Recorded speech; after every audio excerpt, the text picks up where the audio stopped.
Rock Fighters, it's November, which is bad news if you're a turkey. But if you're a retail buyer, it may be the best month of the year because you're laying plans to crush it on your shop floor in 2025. And I have a tip for you, Royal Robins. That's right, Royal Robins. And if you're like, really?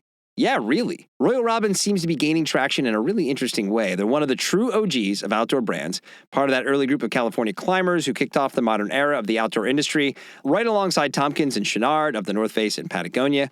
So if anyone can step up, they can. I spoke with Royal's brand president, Eric Burbank, and they're making moves and planning routes, focus on natural fibers, tight merchandising, and a range that knows what it stands for. All the stuff that Royal himself would be down with too, I bet. Eric will be coming on the Rock Fight next month so we can dig more into Royal's comeback story. And I'll tell you, I've been wearing one of their new wool hoodies, guys, and it feels pretty damn good. So this November, don't be a turkey. Check out Royal Robins. And next November, you'll be thanking yourself. Welcome to the Rock Fight, where we speak our truth, slay sacred cows, and sometimes agree to disagree. This is an outdoor podcast that aims for the head. I'm Colin. It's Monday, and producer Dave is back in the producer Dave producer's chair. Today, I'm going to give some expanded thoughts on YETI, taking Mystery Ranch to the shed, and coming back by themselves. But before we get to that, have you subscribed to Rock Fight's weekly newsletter? If not, you're missing out, because it's not just another lame aggregator of what's happening here at the Rock Fight. There's a little bit of that, but there's also original content that we don't put anywhere else. Head to rockfight.co, that's our website, and click on join the mailing list to sign up. And lastly, if you're new around here, or if you've been around here for a while and you just haven't done it yet, we'd love for you to subscribe. Join us in the Rock Fight by lobbing a stone at the follow button on whatever podcast app you are listening to us on. Give us a 5-star rating. That's the best way to help out the show. And hey, you'll never miss an episode. So please do that. And all right, let's start the show. Welcome to the Rock Fight, Rock Fight, Rock Fight. All right, it's been a few days since Rock Fight broke the news that YETI would be sunsetting Mystery Ranch's consumer pack business after 2025 while keeping their military business and Bozeman-built facilities in place as they look to expand YETI bags and packs. And if you missed Wednesday's episode of the Rock Fight, that's where Justin Halsman and I reacted to multiple sources who reached out to RFHQ, Rock Fight headquarters, from the Grassroots Outdoor Connect show, Grassroots Outdoor Alliance Connect show. It's a mouthful. That took place this past week in Kansas City. That's also where producer Dave was. But unlike what I've heard from some, he was not our source. Our source will remain anonymous, but it was not producer Dave. He was busy doing other stuff. Like, I don't know, what were you doing? You were eating Kansas City barbecue most of the time, probably. I was, and yes, and wearing comfortable socks. There you go. Because you believe in the sock. I do believe in the sock. Thank you, Colin. Thank you. Well, that episode was more of an instant reaction to the news. And we just found out about it the day we recorded that episode. And later that same day, Gear Junkie ran an article covering the story. And thank you to them for giving us credit for breaking the story. And for those keeping count at home, that's now 2 outdoor industry stories we've broken here at the Rock Fight, folks. Just want to, little pump our tires a little bit there. But now that I've had a few days to talk to some other folks and process what happened, I figured we'd open today's show going a little deeper on the topic, because even though we've been through this type of situation before, I think there's some having a tough time with what it all means. So let's just start with how it all went down, right? So according to those who reached out to us from GOA Connect, YETI had a sales representative on site at the show in the Mystery Ranch booth, and they were informing retailers about their plans. As a reminder, YETI, which is a $3.5 billion cooler, drinkware, chair, bag, among many other things brand, bought Mystery Ranch earlier this year for $36 million. Now, Mystery Ranch is the Bozeman, Montana-based pack brand that started in 2000 by co-founder Dana Gleason. Dana is of Dana Design fame for the old-timers listening here, and most Mystery Ranch products are tactical in nature, with a big following in the hunting world. And while they do make products overseas, they also produce here in the U.S., hence the military business. Now, when the acquisition went down in January of this year, YETI praised Mystery Ranch's capabilities and how what they do aligns with YETI. From the Mystery Ranch side of things, Dana Gleason said, quote, "YETI's passion for innovation and the outdoors aligns closely with our founding vision." So, like all the typical stuff you hear people say when these things happen. So for me, there were a couple of interesting things in all of this. My initial question coming out of this was, given the size of YETI, nearly a $4 billion business, and the size of the acquisition, which was about $36 million, when I heard the news that Mystery Ranch was going bye-bye, my first thought was, why wouldn't YETI just kind of continue to operate Mystery Ranch as a cool specialty-focused brand? They could still expand their bag line at YETI, but then have Mystery Ranch serve as the more specialty arm of the brand. It seems only like the upside of Mystery Ranch just provides legitimacy, right? And the cost of operation being basically a rounding error to a $1 billion brand that YETI is. Now, the simple answer why that's not in the card is that YETI has very little interest in the specialty market. Prior to this news, I had 3 unrelated conversations with folks from 3 different specialty retailers who had told me that they had been cut off from selling YETI entirely in their shops in recent years because they didn't want to carry a broader assortment of YETI products. They wanted to have coolers and maybe some other stuff, but YETI was going to require them to sell more of their stuff. And when the dealer said no, YETI cut them out. So YETI is big and they want to stay big. They're also weird in how they communicate. The only head-scratching thing to me at all and really how this went down was YETI's inability to confirm what they were doing.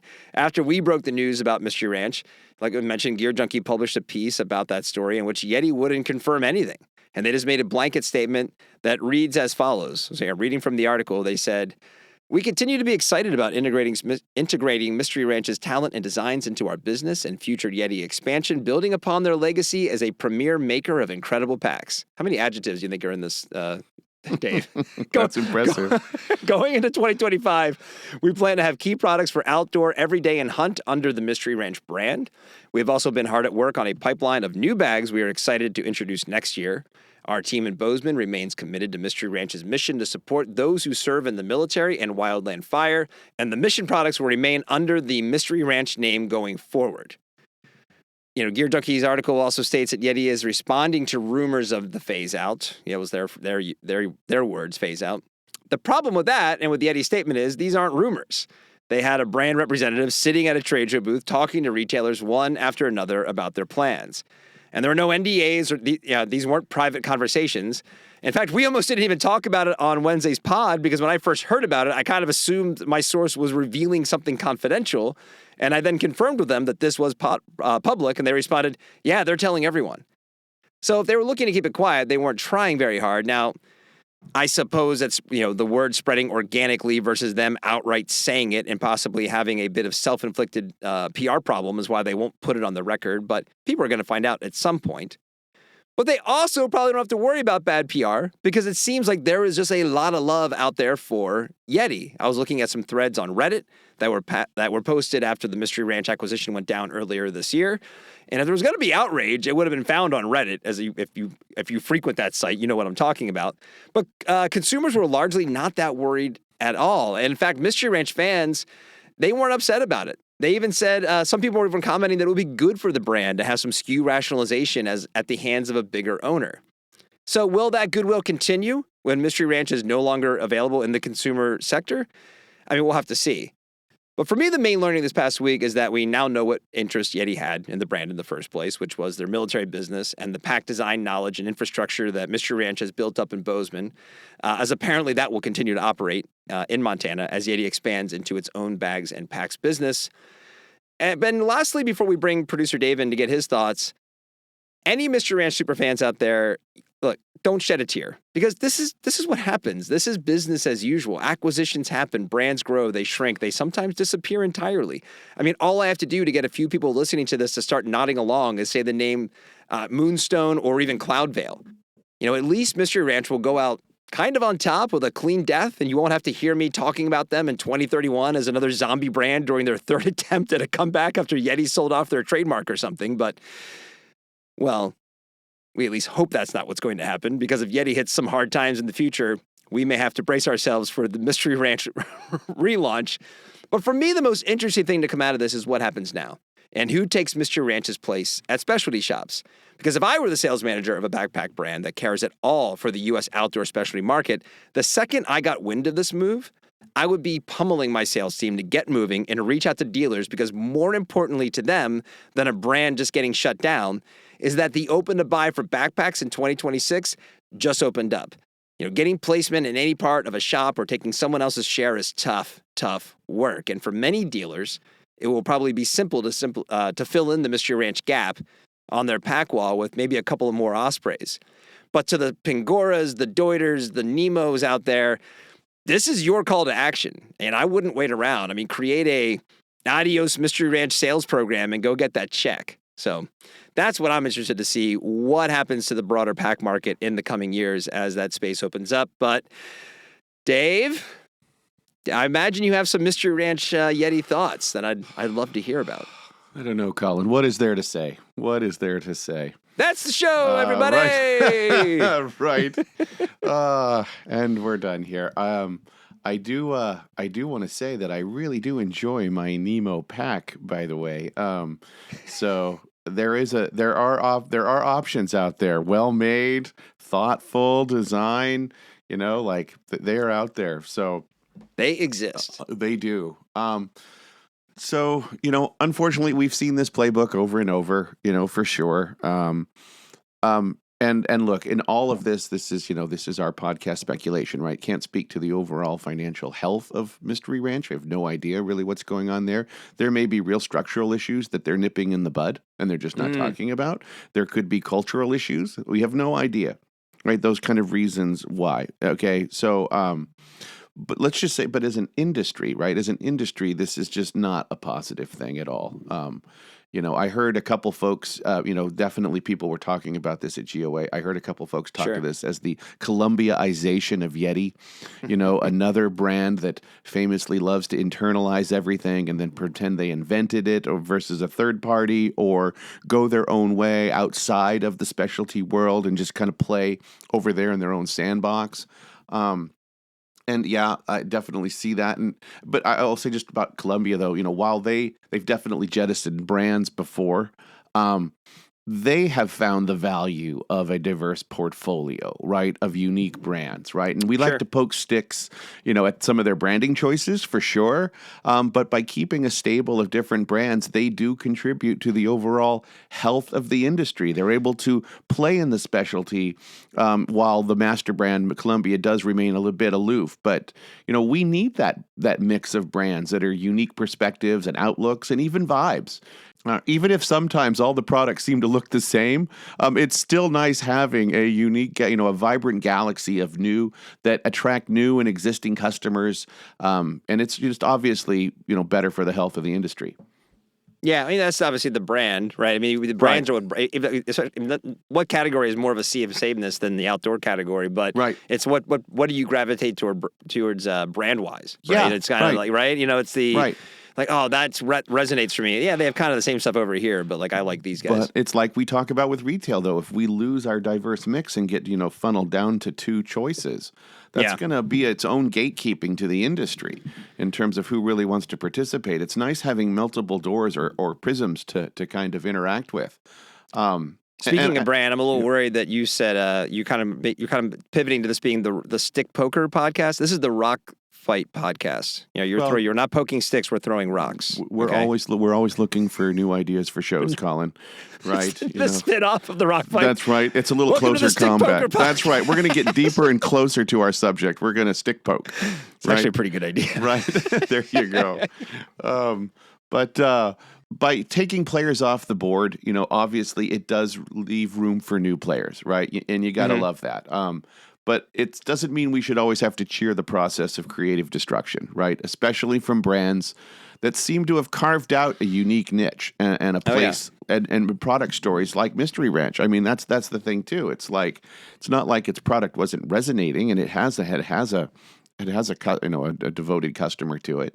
No, they're in the sweet spot, right? I mean, that's kind of the thing I was saying about like, why not just let them be the cool specialty brand? Because they're at that. I mean, they get sold for 36, so they're probably worth somewhere in that 18 to 22 range, right? They're not that big, but they have loyal fans. They're in that they're still in that kind of, I know about them before other people did, or people don't even know about them at all. Like they're cool, right? They're still at that perfect spot. Right. Well, and that's why I think and now they're gone. And, look, at the end of the day, there's probably nothing more to this than what I say is finance people salivating over cost savings versus maintaining two brands. And like you said, it's even though it's a small rounding error on that, they can see the cost savings. And I also see, maniacal laughs coming from the boardroom over clearing the way for Yeti's line of packs, that will mysteriously look a lot like this former brand we once knew. I can't place my finger on it. But slightly decontented for cost purposes. Right. But I can't also help think that there might be a bit of jealousy involved. And what I mean by that is, what would a $3 billion rocket ship like Yeti, who makes a gazillion, percent margin on their plastic things, what would they have to be jealous about? And nothing really, right? Except when you're a brand like Yeti, I say you're built from the fires of Testosterone Mountain. You know what I mean? It's just like they're definitely kind of pegged that Dark Lord Sauron. That's right, that his side cruelty of into the one cooler. But a brand like Mystery Ranch actually already has that. They have legitimacy, badass, American made, that real tougher than you, adopted by one of the hardest to attract subcultures. As their core customer, and not something that they kind of just created over YouTube videos, right? I mean, really, it's legitimate, and that kind of exposes Yeti for the tumbler that they are. I mean, insanely profitable tumbler, right? And but at the end of the day, they make plastic things, and you need a tumbler to go inside the cooler. So you do. Well, Mystery Ranch is the pack you take on the hunt, and Yeti is what you put your catch in to keep cold. Right. It stays at the truck, though. It does. But look, they're not the first to. This is kind of classic catch and kill a brand. Not wanting to compete with it. Even when you own it, you don't want to compete with it. And so I don't think that's anything new necessarily. But it does seem a little petty because it's so small. But this is. I did a little searching back, and Colin, this. You can go back to the fitness wars of the 1980s, right? I mean, think back then when. General Jane Fonda was leading the charge through her VHS inspiration speeches, and Danskin and Bally and Capicio, legs. They were girding the flanks. Legs. And of course, after setbacks, Nike would emerge victorious, but it was a hard-fought battle, dude. There were leg warmers and unitards everywhere. Colin, we shall never forget. If you don't wrench a Richard Simmons, I'm going to be mad. Right. Well, thank you. But go back to the 80s. This is a classic case of catch and kill. Reebok was on a high. They had displaced Nike as the number one sports brand on the power of women in aerobics. You had a slew of new competitors coming in. LA Gear and Avia were challenging Reebok at the studio. Avia even making inroads into real broader athletics. on the horizon. Right. And so what did Reebok do? Instead of fucked it up. They bought, that was later, but then they bought Avia. Oh yeah. And unceremoniously killed it. Right. And it wasn't they didn't even hide it. It was just like, instead of having two of the brands, they didn't want to compete with this upstart that was kind of gaining some kind of cool. And now Avia's apparition haunts the aisles of Walmart to this day. And that's kind of what happens. What was is that a fair comparison? I mean, there's such a big size difference between with Yeti. I mean, for Yeti to look at Mystery Ranch as a threat, I mean, you really think, like as a 24-year-old brand at that point, I mean, I don't know how much bigger Mystery Ranch could really get to on their own. I don't think it's a threat. I don't think it's about, competing that kind of way. I think in the both cases, I imagine ego has as much to do with it. It's just more of sharing the limelight. Right. I think that's it. It's not really fun.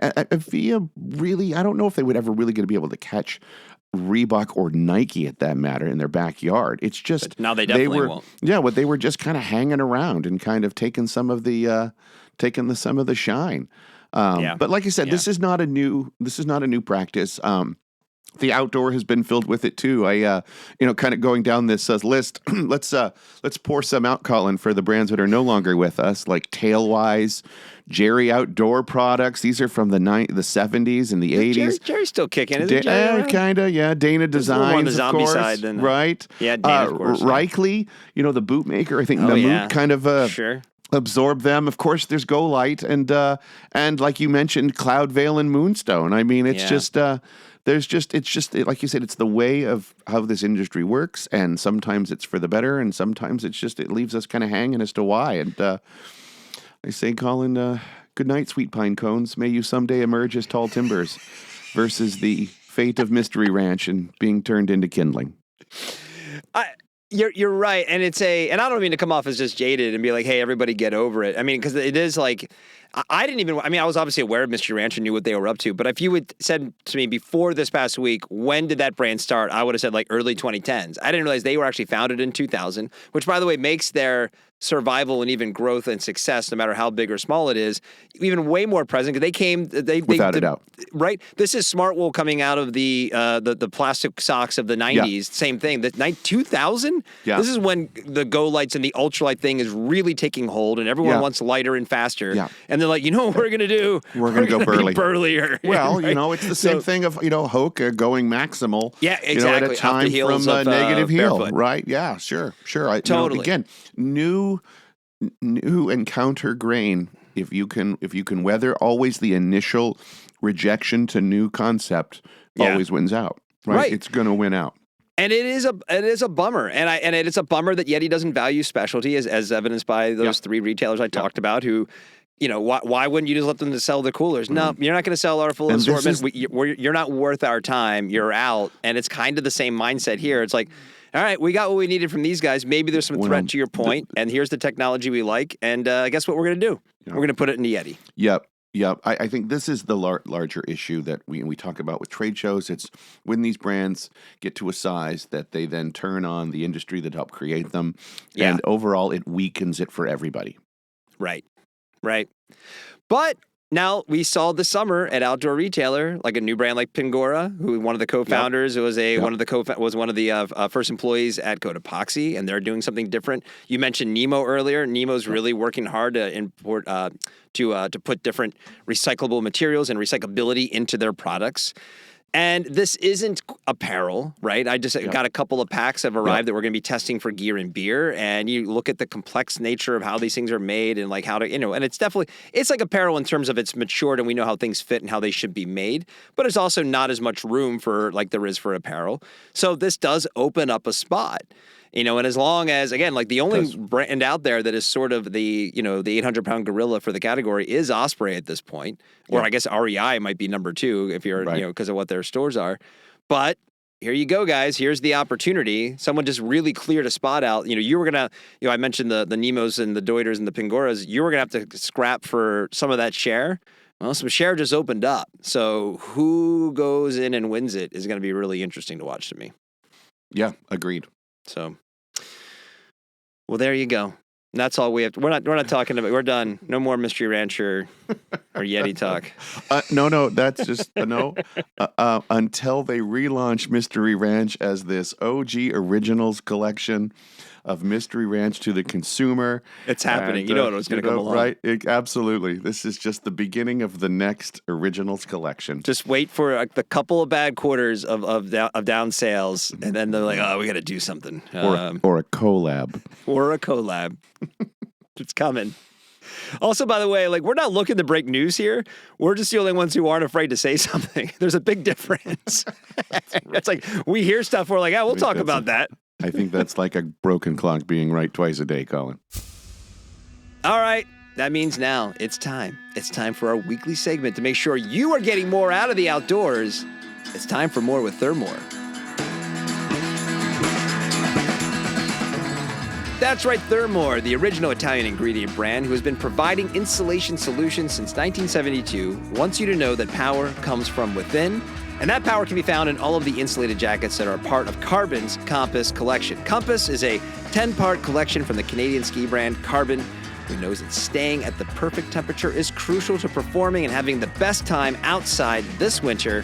As part of the Compass collection, you'll find the South Jacket and the Meridian Aerolite Puffer, both featuring Thermore Eco Down, a synthetic alternative to Goose Down with a soft texture and just the right level of warmth, as well as the Liquid Women's Light Down Puffer, featuring Thermore EvoDown, a hybrid isolation that joins free fibers and rolled insulation made of 100% recycled fibers and post-consumer plastic bottles.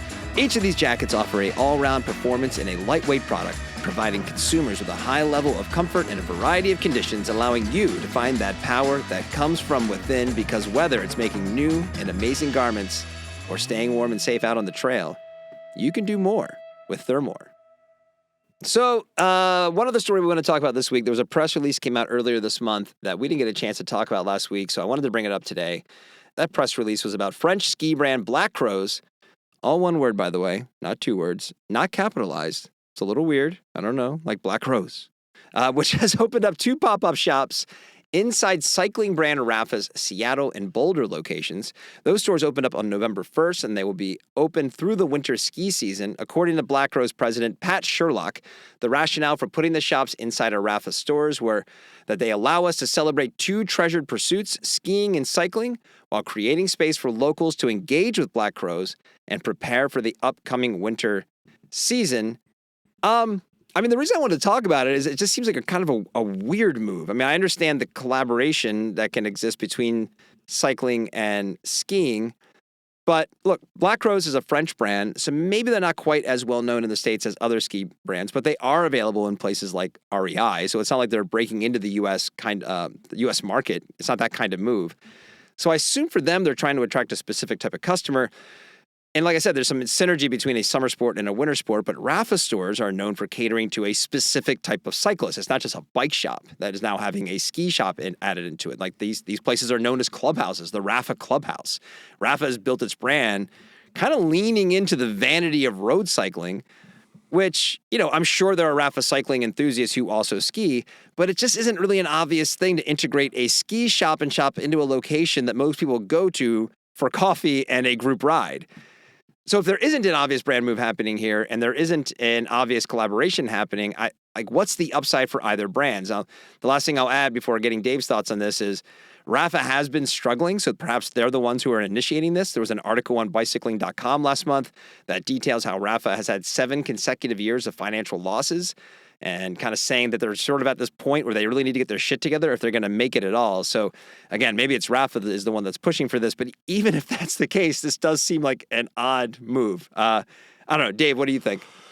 Well, I'm not going to lie. When you first brought this story up about Black Crows, I was stoked because I saw them a few times live, and I've liked them since the 90s. And I think Southern Harmony and Musical Companion is just an excellent album. And do you have the remedy, Dave? Do you have the remedy? I do have the remedy. I think the remedy actually for our industry is so that raw, real energy that only the Crows can give you. Bring back the Black. Are they still touring? They must still be touring. I think they had a falling out. I think the brothers kind of, that typical thing. But they were Oasis before Oasis. Kind of, right? Yeah. Just kind of that raw wearing leather pants. No, I agree with everything that you're saying. It seemed like a weird fit together. I get the idea of it, and on paper that makes sense, right? You've got a European ski brand looking to make inroads in the U.S. market. Rapha is obviously, it's got its fans, it's got its niche, and it's got its reputation. But yeah, I do think it's a little miscalculation in terms of understanding possibly the American cycling market versus the ski market, where in Europe that may make a lot more sense. Where here you would think that possibly there's plenty of outdoor specialty shops that maybe aren't fully into ski that would have made a more natural partner, as you're trying to break into the fuller ski side of things, create a unique point of difference during the winter. I think that there's a lot of places my mind would have gone if I'm going to introduce Black Crows in that way or try to expand introduction. And I do think your point about Rapha might be the more interesting take here. Yeah. In that here is this brand that had a lot of hype around it, and it made a lot of juice in the mid-2010s. Yeah, that's right. And carve their niche, but they haven't been able to get to profitability. Look, even at Polar Tech days, we were always kind of mystified how cyclists would pay so much for a bike and then so little on clothing. And that seems to maybe still hold true.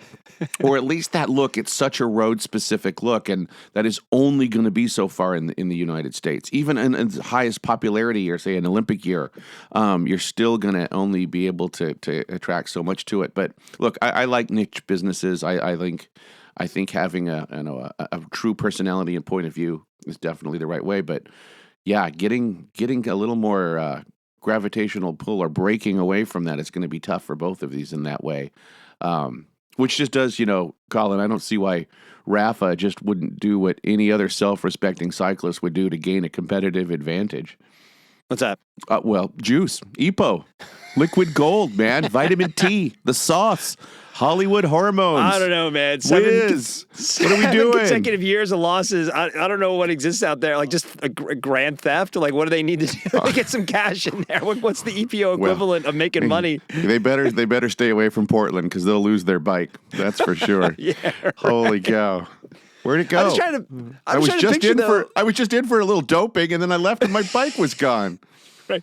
What the heck? Maybe that's the thing. Okay, we finally got weed pretty much, established. We need now we got where's the doping shop that we open up? We have medicinal doping we did with. That's how it worked for weed. It's next to the mushroom boutique. Yeah, that's a good point. Get in line behind mushrooms. Psychedelics are going to be first. Yeah. Then we'll get into blood doping after that. Right. There you go. It's just weird. I'm trying to if you're a person who would go to a Rafa clubhouse, because that's how they really define these things, is we want this to be the place where you gather on the weekends. Your group ride starts here. We have a little cafe, the whole cycling experience. And you walk in, and even if you're a skier, and if you're in Seattle or Boulder, you probably are a skier, and you walk in and oh, there's a ski display for one brand, not just it's not a ski display. And also it's a Black Rose one that's display. Not necessarily the vibe of a Rafa. At least my perception as an American, but attending ISPO for all those years and seeing them kind of rise up. It's more of a free ride brand, aren't they? Yeah, they had a cooler vibe to them, a little more counterculture, a little more, again, that free ride kind of thing. And I dug their graphics and just kind of the way they presented themselves. It was a little more rock and roll, frankly. And now I feel like, Rafa's more of chamber music. I feel like the best case scenario would be if you go into the clubhouse, you see the Black Rose display, you may be like, oh yeah, I need some ski stuff. And then there'll be a reminder to go to the ski shop you usually go to. You probably wouldn't get it there. I think that's almost the best case outcome here. And if this is just, Rafa grasping at straws, I feel like there's other maybe straws you could grasp if you want to expand and get more people to come into your shops. I don't know. It's just that it's a very much a head scratching kind of weird collab going on here. Yeah. So anyone Black Rose or Rafa who wants to come on and talk to us about this collab, for sure, what totally would missing, love to know. Right on. If you heard our episode about Ultra and Smartwool, you know that Dave and I are big fans of the collab when executed well. So we would love to hear what it is that we're missing. So. That was an example of one we didn't like, though. Play nice. Hey, you, outdoor retailers, listen up. You're sick of it, aren't you? Another sales rep walks in, and they're showing off some flimsy, forgettable apparel line that looks like it was meant for a mall. The so-called outdoor brands churning out gear that won't make it past the door of a Costco come Saturday. You need something else. You need gear built for granite and ice, for the steep and the cold. You need a brand that's stripped down and built up for real wilderness. You need Northwest Alpine. Back in 2010, Northwest Alpine set out to make the apparel the big brands were forgetting. The others got caught up in fashion shows, but Northwest Alpine, they went back to the essentials. They make gear that's simple, light, strong, and made to last. And where do they make it? Right here in the USA. You're thinking, wait, you mean Northwest Alpine's Black Spider hoodie made with Polartec Power Grid is sewn up in the States? Yeah, you heard that right. And if you're tired of black, don't worry. They've got colors too. So here we are in a time when everything's uncertain. Costs are going up, tariffs are looming, and old bloated brands are hiking prices.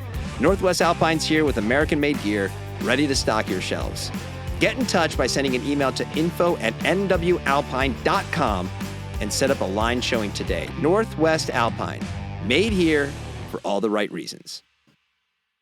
All right, it's time for the parting shot.